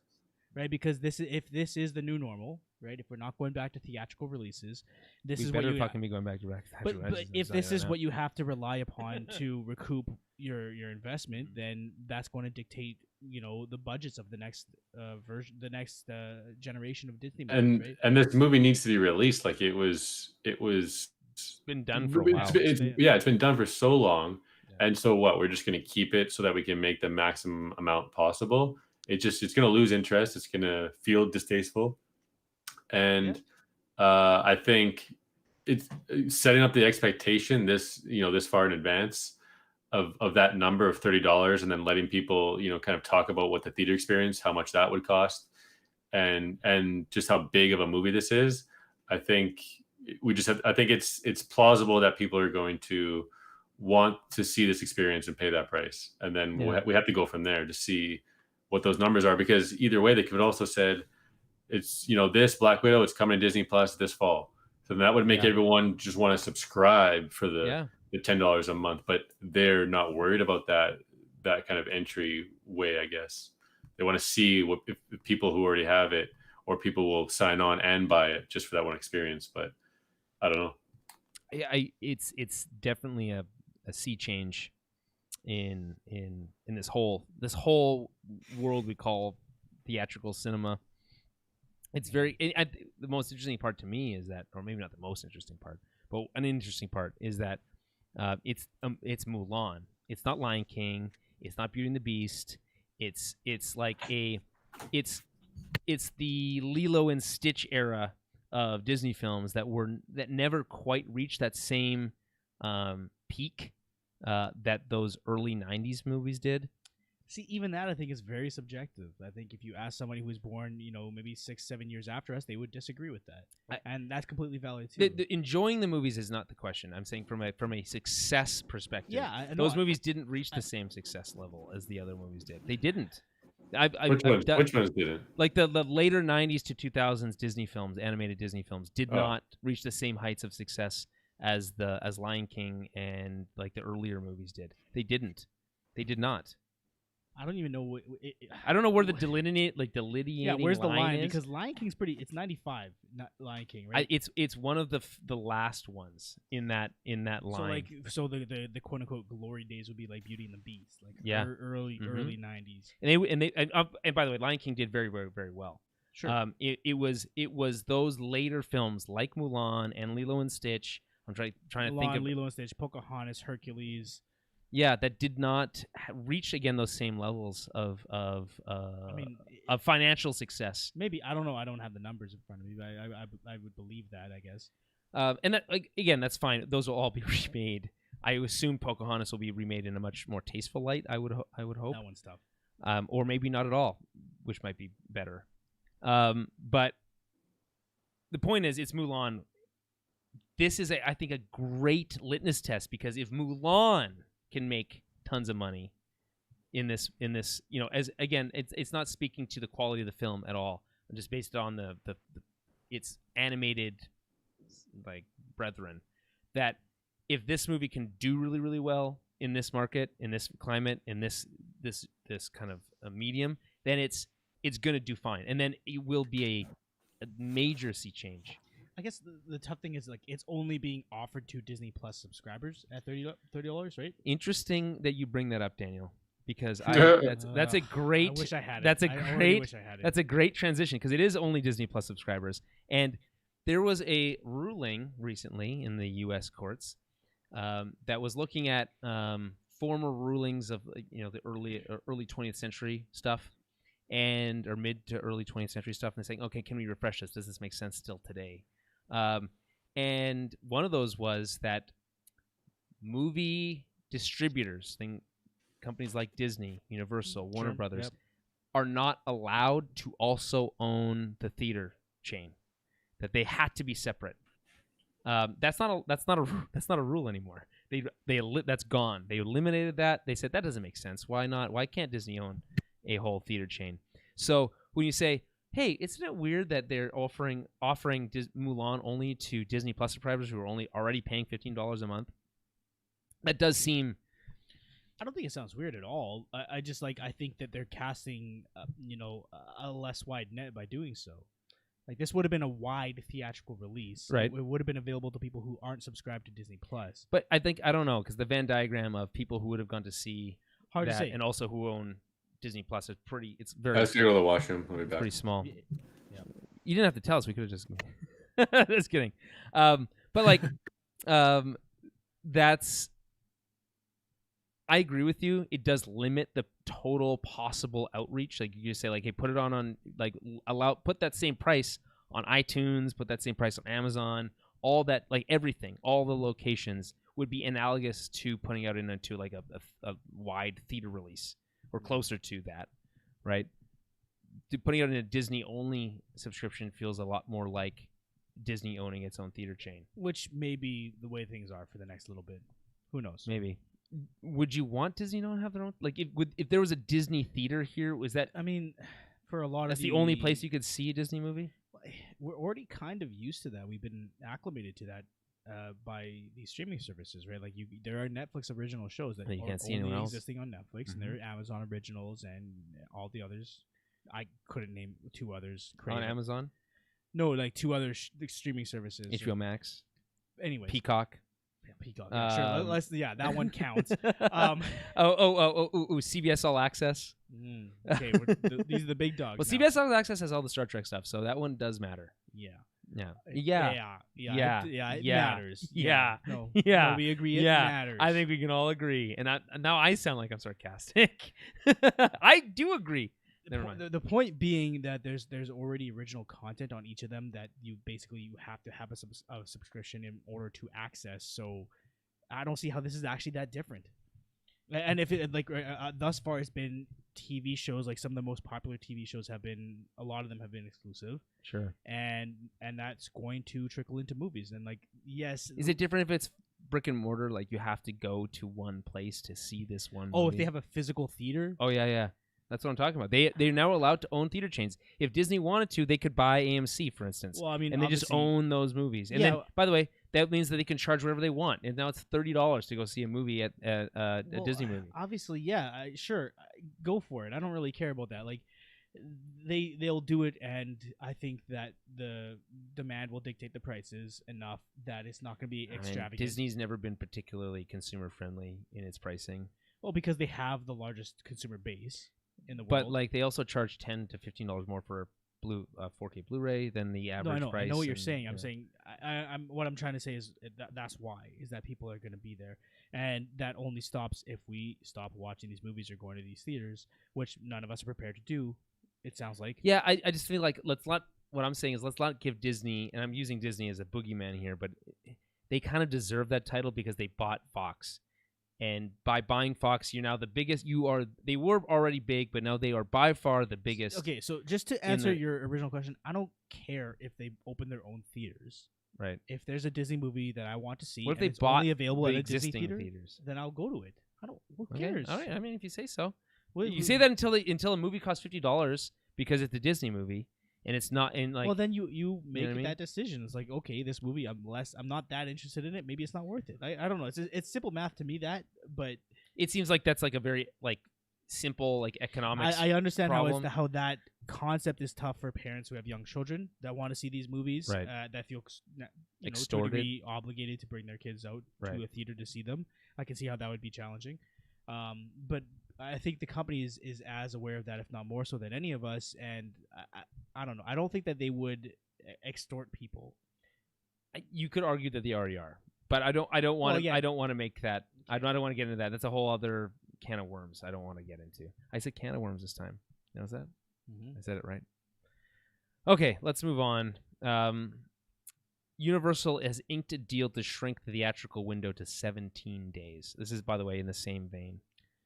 As like this is part of the AMC Universal. Well, yes, exactly. So they decided that okay, in this case or in these cases, Universal movies have a 17-day theatrical window. By the way, I would argue that that's entirely reasonable. That's 2 weeks essentially. The majority of all money made by theatrical films is made in the first 2 weeks. Sure. It's something like 80%. It's like very high. It's obviously not going to yield that same amount given the current environment. Right. It's a zero sum at this point. You can't go see movies at all. So right. So in this case, I mean, the analogy I heard about this is like it's like rearranging chairs on the Titanic. Like it doesn't make any at this point. It has zero impact because there is no theatrical window. It just goes. Yeah. You either do or do not go to theaters, and that's it. That's it. This, I think, is to say, if and when we return to normalcy, the world will be different. Here's how we are prepared to be different in that way. 17 days is pretty short. It used to be like 90 days. Yeah, I mean, these aren't the companies that I'm really concerned about saving. I guess like you don't care. You want to save Disney, but you don't care about Universal. I didn't say that about Disney either. Sounded like that's what you said. I'm sure it did. It's like there are so many more important things going on right now, and we don't have to make the podcast about that. But like, whether or not these companies are struggling it's really irrelevant. It's the least of my concerns. Mm-hmm. You know what? AMC is gonna die. It sucks for them, and those people will find other jobs. But that's not the most important thing that's going on right now, and we just need to have that perspective. I agree, and I think it's good to say that. I would also say that, like, we do care about the theatrical experience, and that having it not die is in and of itself, though not as important, has its own importance. It has importance. I don't think it's going to die. It's going to take a break. It's going to just sit on ice for a little bit. The longer it stays on a break, the more likely that companies like AMC, which, by the way, I think they've restructured, quote unquote, using that term. They've done some like debt restructuring to be able to manage this whole thing, which is good news, I think, generally. But yeah, I mean, we know there's no way to predict what's going to happen within the next couple months, years, right? Like it's really all up in the air at this point. Even if things go back to quote unquote normal and theaters are less in demand and they become more of a niche market, like there will be people like you and I that'll still go, and we can still have that theater experience is available to us. I don't imagine that's going to go away, but it just might mean that there's less investment into it, and these quote unquote theatrical releases are designed more for digital releases, and then we get them in the theater when we want to, and then we pay a little bit of a premium for that, and it's just it's going to shift, and it's not the end of the world. We talked about this before. This idea that the theatrical experience may be more similar to the like theater experience, and again, not theater being like plays in this case, or like the musical experience, or like Broadway experience, or like the orchestra or the ballet. That it's very much like what I would. Okay, so there's two things on that. What I don't want to see is that being very like a associated with, you know, high class and like very snooty, because that's, by the way, that's what orchestra and ballet and they have that flavor to them. No, I think that's a perception. I don't think it has to be that way. It doesn't have to, but I think it does hold it. Whether that's right or wrong, I do think it does hold that perception. But that's this podcast is getting off the rails. But that what I'm trying to say is that's in the opinion of the person that's absorbing the material. Like if you go to the opera or the ballet, and you have in the back of your head this concept that like I'm high society. That too, or that I'm out of my league and like I don't belong here, and I just put on my one suit that I own to come and like I'm pretending to be here. Right. Either way, you're feeding into the same dynamic, and I don't think that is necessarily true. It's just a fucking thing you want to do. No, I think that's how it should be. What I'm saying is that I think that there is a perception that does exist, whether it's right or wrong. I'm not saying that. That those perceptions do exist with those types of things. And if theatrical film going experiences become that same type of, like, again, this high society type, like artsy fartsy type experience, I don't think that's a net good for film. And I think, ask Chris Nolan, I think he would agree with that. Because he wants to save that kind of like, this is how you see movies. You go to the theater. You see movies in the theater. I mean, I'm sure and I guarantee you, by the way, that there's Chris Nolan's of the Broadway world that would say the same thing about the Hamilton release on Disney Plus. Yeah, sure. But, you know, it's complicated. But I would worry about that becoming the norm. And that, by the way, would make that a movie ticket at that point become $50, $60 to go see a movie, which I don't think for a 2.5 hour experience, it doesn't seem like it'd be worth it. You know, it's a lot of speculation at this point. I think we can move on. Yeah. Jeremy, any thoughts on that? Assuming you're he back was here. gone the entire time. No. No. All right. Great. Okay. So let me see if I can skip over some things. Brie Larson wants to play Samus. You guys just tell me if you want to comment on anything. So Brie Larson wants to play Samus. Netflix is reportedly looking into its own Star Wars and Harry Potter-esque franchise. They've also a lot of crossover there. Do you think that you were saying this before this. Do you think Star Wars and Harry Potter have a direct, they're in the same like line of questioning? They're like this, they're similar to you. I think both Harry Potter and Star Wars, especially in their inception, in their original forms, so Philosopher's Stone versus New Hope, let's say, they're effectively like young adult novels, right? I don't know, Jeremy, do you know what I mean when I say that? Like, yeah, like you just think that it's like saying the same thing. You want two series that do the same thing. Yeah, that like get people while they're young, and you excite their imagination, and you know the concept of what if I was a Jedi, or what if I was a wizard, right? Like that's what's happening. Maybe the only difference here is that Harry Potter is definitely like pretty much exclusively for kids. I would say, like as an adult, you can still partake. Sure. And same with Star Wars, but I think Star Wars has both. It's geared towards the young and the old because of its roots and its legacy and people growing up with that franchise. So I think maybe they just mean just two gigantic, like juggernaut franchises that skew to two types of audiences. Well, yeah, I think that's ultimately what they mean, is they just want a moneymaker, huge franchise. Right. But to reference both of those, I think that they're really trying to capture that same imagination thing. You're right. Star Wars really evolved into something else that transcends demographics, I guess. You know, the young and the old can enjoy Star Wars, and young and old can enjoy Harry Potter, but it's really about kids and for kids. You're targeting a child who's putting themselves in the mind of Harry Potter or Ron Weasley, right? Mm-hmm. Star Wars is the same thing, but it's are you Luke. the Ron or the Harry? Are you a Ron or a Harry? Dude. No, I'm. I don't know who I am. You're Dumbledore. I haven't put a lot of thought You're a into Dumbledore. You could be even. No, I'm probably like Lupin, Remus Lupin. I don't know probably, who that is. I don't know. You've already outreached my knowledge of Harry Potter. Yeah. Or like Mad Eye Moody, but the real Mad Eye Moody, not the fake one. These people know what I'm talking about. What is he talking about? I don't know.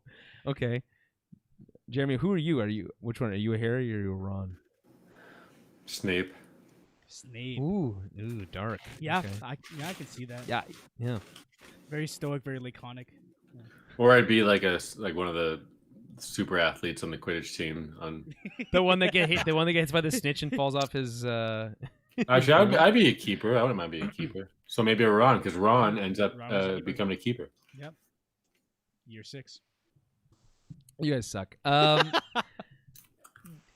Here's a question: Is there a franchise that you know from books or other mediums that you would think that Netflix could do a really good job? They could take that again. This is, by the way, lowest hanging fruit. Obviously, if you're Netflix, it's like, oh well, I'll just grab some popular franchise, a la Maze Runner. We saw that, by the way. They just saying like in the wake of things like the Hunger Games. Like, well, we'll just do that, and like it wasn't successful, but you could say like, well, Amazon grabbed Lord of the Rings, and that was a pretty. That's like that's not the same. Please don't put those things in the same goddamn That's category. absolutely. They're looking. Okay, you just remove Harry Potter and Star Wars, and you just say franchise. We're just looking for a franchise. It's the same vein. That's not wrong. If you're looking for a franchise, is there one sitting there? Is it Dune? Well, Dune's taken, right? Oh yeah, it's Warner Brothers. There's 2 movies coming out for Dune. Isaac Asimov's Foundation's being made into an HBO series. Right. Golden Compass is already a thing. Yeah, also on HBO, I think. Yeah. I mean, there's a million of these. There's a million young adult novels out there, so I'm sure plenty of them are ripe for adaptation. I'm not very familiar with them. It's not what I read typically. I mean, it's interesting because Netflix at one point was like, "Yeah, we'll pay to produce Clone Wars episodes," and then now Disney Plus comes around like, "Fuck!" Like they had Star Wars, they had these other franchises that were in their wheelhouse. There was at one point you could watch an episode of the sixth season of Clone Wars had a Netflix original logo in front of it. It does not exist anymore. That's all on Disney Plus. But I don't know, man. I don't think you can with those intentions create a Star Wars or Harry Potter whole cloth. It has to be more organic than that. You can't say you can't put like a team of writers like, okay, hey, 20 smart writer people, come up with your Star Wars, come up with your Harry Potter, and make that for. It just won't work. It'll feel gross. Because what it is come up with a story. The story works, and then if it works to expand upon it, great. If it doesn't, it doesn't. Like that's the way. Right. That's the approach you have to take. Yeah. So what I'm saying is, take what was that like time loop movie, the show that they did recently on Netflix? Russian Doll. Just take that, turn that into a whole franchise. Loop it in with the Hulu series Palm Springs, and just like just make that a time loop cinematic universe. That's my go-to. Okay, there was Emmy nominations. We're not going to dive into them. We don't have time. But The Mandalorian did score 15, and I would argue our favorite show of our last year wasn't. I wouldn't even argue it. It just is. Watchmen took home 26, which is by far the most, which is exciting. I think it deserves that respect.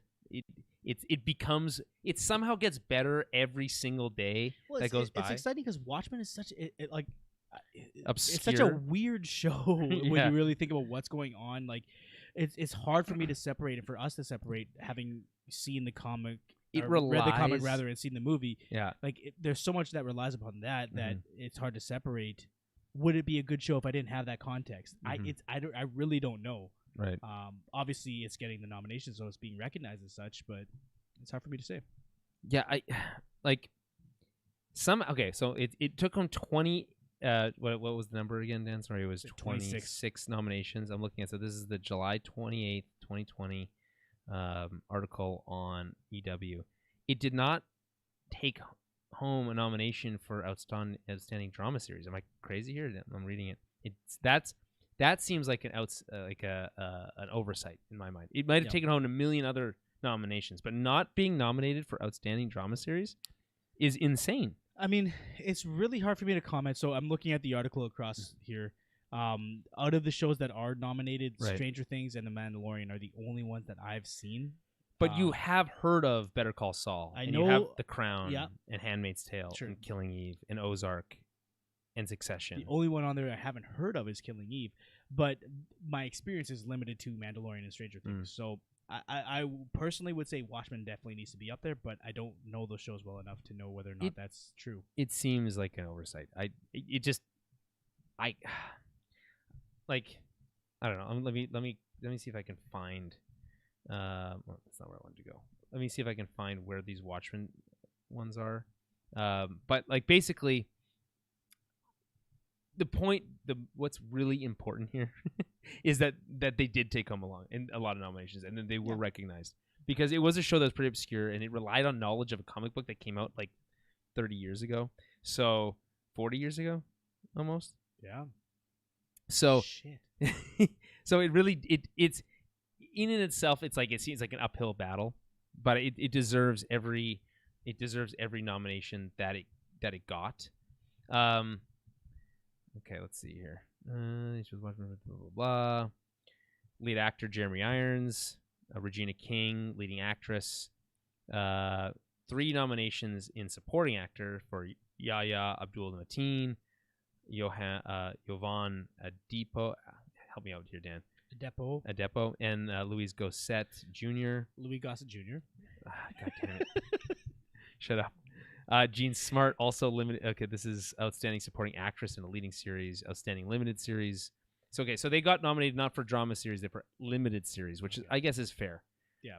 Short 8 episodes. Yeah. But those are a lot of like the big sort of marquee categories, so it's definitely getting the recognition it deserves.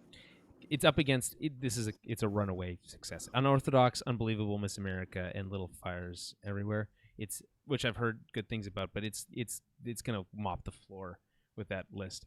The other notable one is against The Mandalorian, which is 15 nominations. What's interesting about that is that just like every award show, there is a little bit of backdoor dealings that happen. A lot of money is paid for the Oscars, for instance. A lot of money is put into campaign efforts to, around Hollywood, where all the voters are, to say, hey, nominate this film. This is for your consideration, this film or this movie, this actor, whatever. There's conversations between agents and there's conversations between studio executives, to say, hey, if we could get a nom for this person for this movie, that could mean X amount of revenue for this film. Whatever. It's not as clean cut as this is the best movie. It never has been. It never will be. Yeah. But Disney did not put any really real effort into any Mandalorian marketing, backdoor dealings for the Emmys, which is where if it were to take home awards, it would not the Oscars, it would be the Emmys, and they didn't really spend a lot of money, spend a lot of time, and they still managed to pull in 15 nominations, including Best Drama Series, and that's pretty impressive for that film. And honestly, I don't know. I'd have to look here a little bit. It's probably a lot of like the technical visual effects. It's Yeah, probably a lot of those ones. technical stuff. It certainly can't be supporting or lead actor, right? It can't. Outstanding drama series lead actor, outstanding guest No, actor, no, it's not lead guest actor. Don't go up. It's not Yeah. lead actor. No, I said it's a guest actor. Well, it was drama series. It was referenced there. Drama series, guest actor, There you go. which is Giancarlo Esposito. And then they skipped over a bunch of stuff, which they probably didn't in this article include the technical awards. But if you go and look again, I can't urge you guys enough to go back to Disney Plus, watch the behind the scenes stuff there's one specific episode, one very specific episode about the way that they use lighting and they use this like LCD screen to create the world of the Mandalorian, in and of itself, it deserves awards. So it deserves to take home every technical award, from lighting to visual effects, everything. It changes the way movies and television can be made fundamentally, and should be awarded for so. So we'll see. We shall see. Jeremy, any thoughts on any of that? No. All right. Okay, fair enough. Again, I'm just going to go quickly through this. Archer is coming back in September. This is notable because Archer had a series finale already.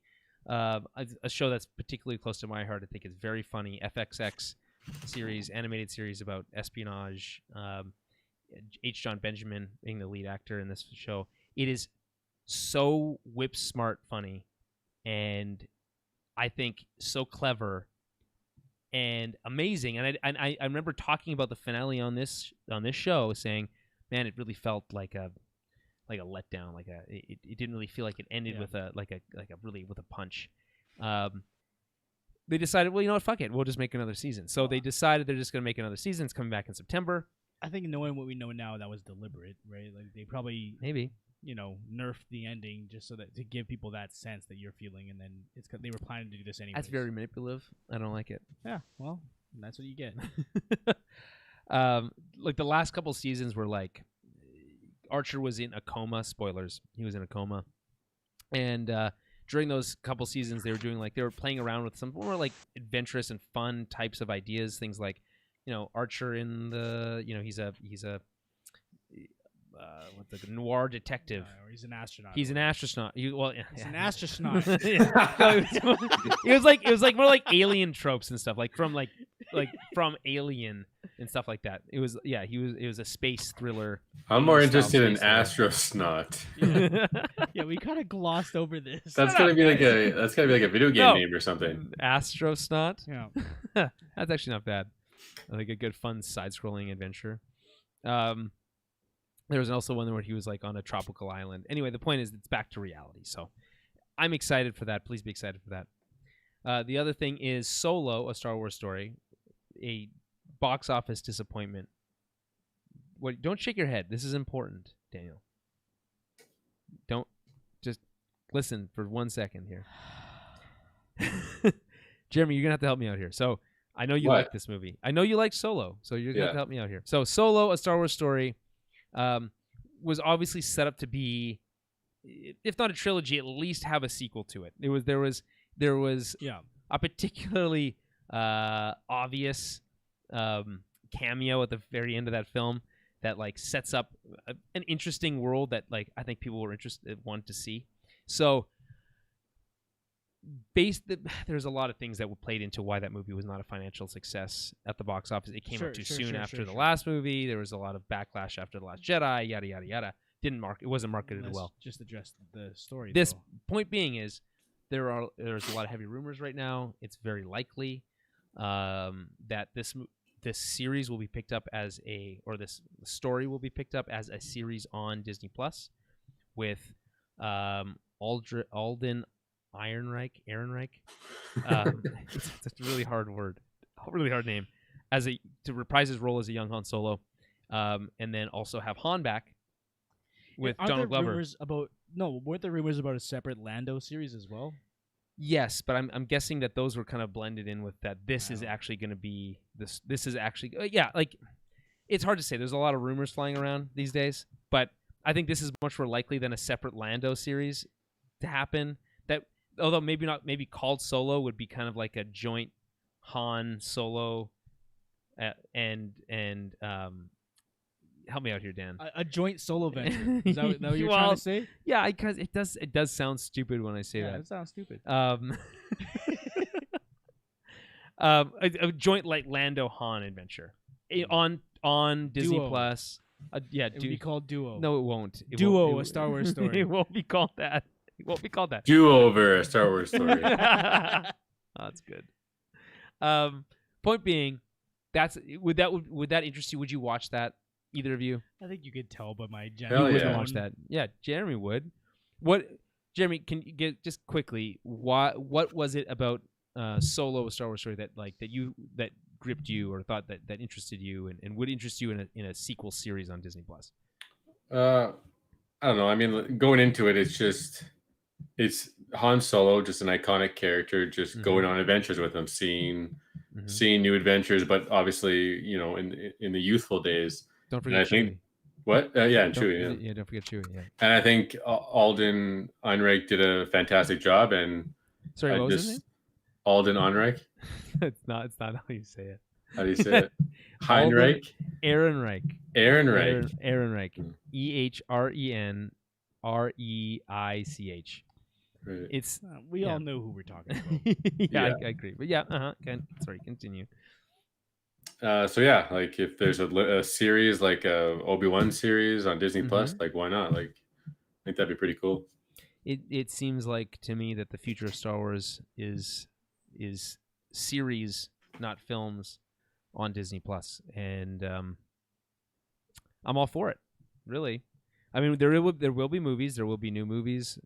I still believe that Rian Johnson's trilogy is still going to happen, despite tears of certain people not wanting that to happen. But I still think that's going to happen. So I'm excited for that. And like we all know, Taika Waititi stuff is in the works. Like there's stuff. Star Wars isn't going away anywhere anytime soon, and it's unlikely. Keep telling yourself that. But you think that Star Wars is going away? No, it's like no, I just think it's funny, right? Like. I think I'm trying to convince myself. Well, it kind of sounds like. Well, I don't have to convince myself. You're like, don't worry, guys. It's not going anywhere. Calm down. There is. We're gonna be all right. I do. I'm a little bit closer to the Star Wars fandom than either you guys are, and there is a lot of like hyperbole in that world, or hyperbole, as some people like to call it. And one of those. Like some of that stuff is like that, obviously again, Last Jedi's the worst movie ever, whatever. Disney killed Star Wars, yada yada yada, whatever. Rian Johnson's never gonna make another movie, yada yada. All this stuff. There's a lot of this stuff that's in there. It's fluff. The facts are that we have another animated series on the way. There's a Taika Waititi movie project in the works. There is stuff happening. And then Star Wars isn't going away, and that. I have to say it because people are always like, well, yeah, Disney killed Star Wars. I'm like, I just don't see how that's true based off of like even the last season of the Clone Wars. No, you're right. I definitely understand why you would feel like you have to say that. All right, fair enough. Okay. Blah, blah, blah.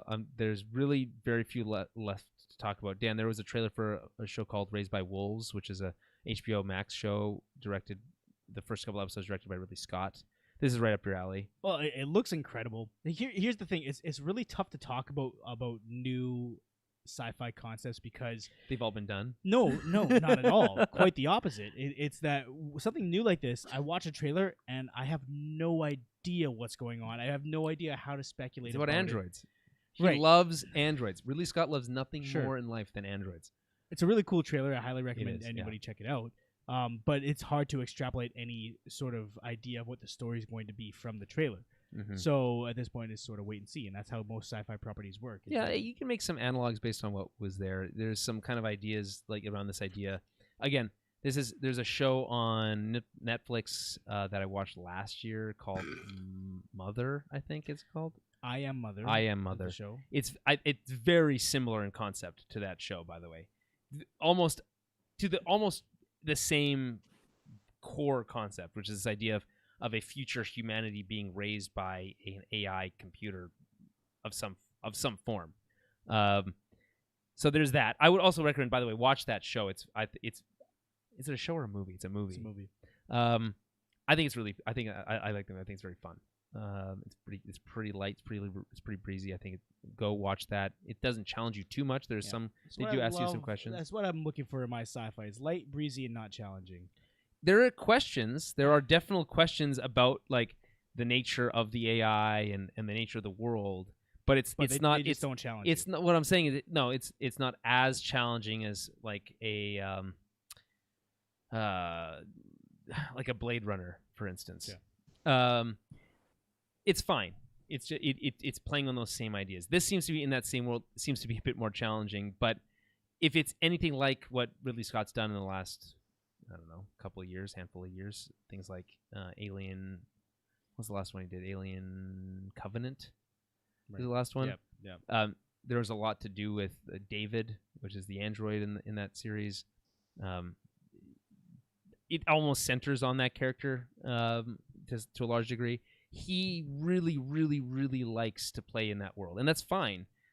In this idea of understanding how AI and humanity can interact, and I'm fascinated that he's not doing it in the Alien universe or even the Blade Runner universe, because those have all been explored, I would argue, to death.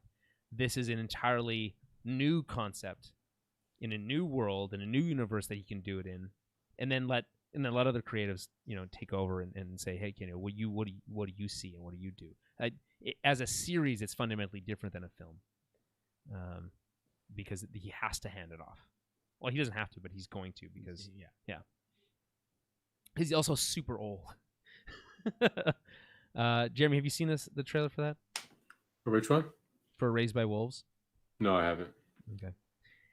All right. Well, we're gonna wrap it up here. There's again, just tell me, MacGruber. There's a MacGruber series coming to Peacock. I have to mention this. There's a MacGruber series coming. I have to mention this. I have to. Coming to Peacock, which is NBC's streaming service, which is by all intents and purposes a garbage streaming service. But they have MacGruber, which everyone needs a killer app. So good for them. They found their one killer app. Did you guys like the film? I've enjoyed MacGruber. Okay. I'm not as fanatic as a lot of other people are, but I think it's definitely a funny concept. Cult hit.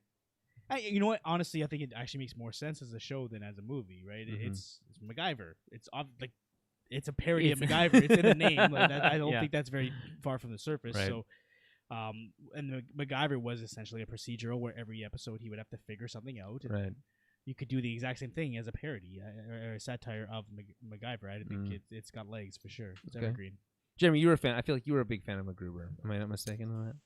Yeah, it's a pretty funny movie. It's pretty funny. This is awesome. It's coming back in whatever capacity it is here. Will Forte is reprising his role. I think that's important to mention. Unclear. Crucial, pretty much. I think. Yeah, I don't think you can make a MacGruber movie without Will Forte, but I don't know if anyone else is coming back. I don't think it really matters. It revolves around him. Yeah, we don't need a Dumb and Dumberer situation. No, we don't. We never need another one of those situations. And Disney unveils a new logo for 20th Century Fox Television, simply called 20th Television, which is dumb.